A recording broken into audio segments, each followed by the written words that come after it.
Ja, så går det i gang. Vi har simpelthen verdenspremiere her på smagning af fadstyrke enkeltfads tequilaer til whisky under konceptet Tequila del Señor.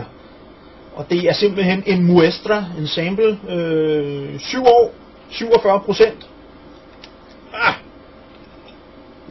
Så vidt vides, at det er det første gang i verden, at sådan noget her bliver aftappet. Der får vi simpelthen lov til at være med. Og havde det her nu været en blindsprægning, og jeg ikke havde vidst, hvad det var, så havde der ikke været nogen tvivl om, at det her var en sherrylavet whisky. Vi har rigtig godt med indkogt frugt, brændt karamelliseret sukker, en lille smule sådan bitter engelsk lakrids, mørk chokolade. Der er slet ingen tilstedeværelse af det her peber og heller ikke af det grønne aloe vera blad, som man ellers ville have troet.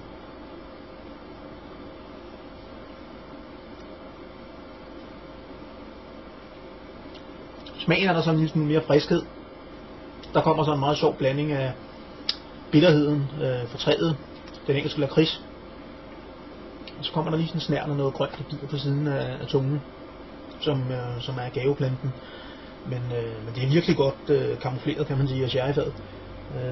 Hvis ikke man vidste, så ville man have vurderet det her til at være en sherrylavet whisky. Måske kunne man godt være blevet narret af det friske, og i stedet for at tro, at det var noget drogekarakter, som man havde skudt den over, og sagt, det måske var sviskeblommen, måske over i cognac, men helt forrygende.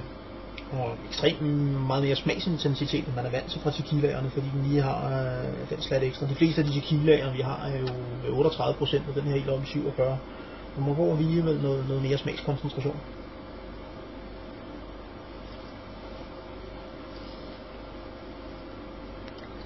Smagen hænger godt ved.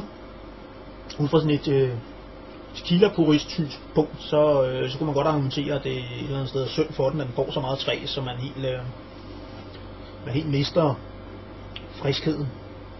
Den anden vej rundt, så er det her jo en helt genial måde at få introduceret folk til tequila på, fordi det her er noget, alle kan drikke til smager. Helt forrygende. Interessant fad, som vi selvfølgelig køber øjeblikkeligt. Ja, det var det.